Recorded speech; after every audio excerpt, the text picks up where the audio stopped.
Guys, it's official. We're gonna be getting an Evil Dead chapter. The developers for Dead by Daylight accidentally patched in the survivor perks for Ashley J. Williams from the Evil Dead chapter. I don't know what level Ash's perks are going to unlock at for his teachables, so we're just gonna take a look at them in alphabetical order. And the first perk we have is called Buckle Up. Unlocks potential in one's aura reading ability. The recovery progress of dying survivors can be determined by the intensity of their auras at a distance of up to 48 meters. When you heal a survivor from the dying state to injured, both the healed survivor and yourself see the killer's aura for a duration of 6 seconds.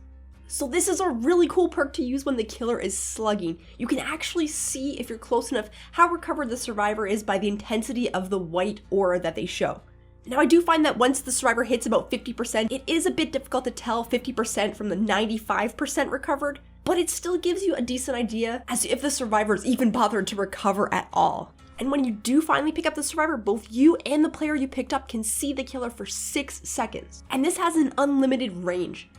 So it'll be really helpful to know where the killer's coming from so you can scoot off in the other direction because the killer's probably gonna come back and slug some more.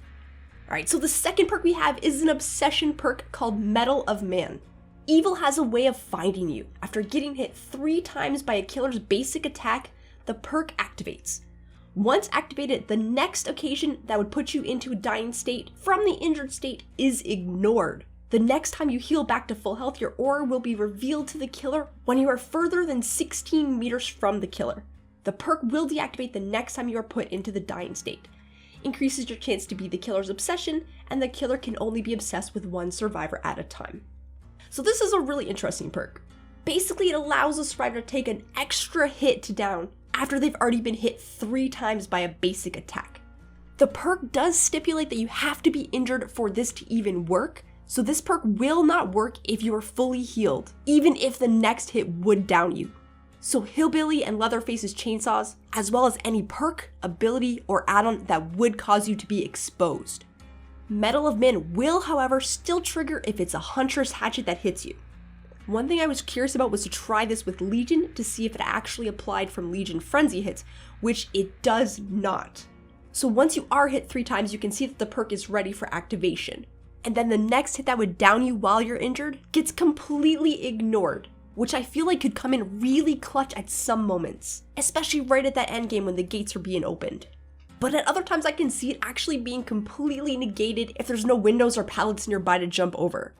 So if you are healed back to full before hitting the dying state, the killer will be able to see you anywhere around the map as long as you're outside of a 16-meter range and you're not in a closet. I am really curious to see if this synergizes at all with Soul Survivor, but I mean you can just completely avoid the killer finding you by 99% healing yourself and then just finishing when the killer eventually does find you for real. The next time you actually get down by the killer, the perk just completely deactivates altogether, so it is a once per game use like Decisive Strike is. So the third perk that we have from Ash is FlipFlop. You have an uncanny ability to escape the inevitable. While in a dying state, 50% of your recovery progression is converted into wiggle progression when you're picked up by the killer, up to a maximum of 50% total wiggle progression. So again, this perk is really good against killers that slug survivors, and whether you recover yourself to 95% or somebody else is even recovering you, 50% of that recovery progression is converted into wiggle when you finally do get picked up.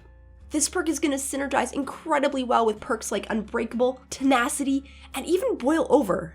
A killer can't carry you very far with 50% of a wiggle bar, and if you do have teammates body blocking, it's going to be pretty easy for you to break free. Killer perks like Agitation and Iron Grasp, and even Mad Grit could become really useful against this perk. So yeah guys, that's Ash's 3 perks for the Evil Dead chapter that is coming at some point in time. We don't know when, and we don't know if these perks are going to change at all. But either way, I am really excited to have a licensed killer and then Evil Dead nonetheless. So yeah, I am really excited for this chapter. But I'd love to know what you guys think. Are you excited for an Evil Dead chapter? What do you guys think of Ash's perks? What map do you think it'll be? And what do you guys think the killer perks will be for the Evil Dead chapter? If there will even be killer perks to begin with. Anyway guys, that's it for this video. Don't forget to hit that like button. And if you're new to the channel, don't forget to subscribe. Thank you guys so much for watching and have a wonderful day.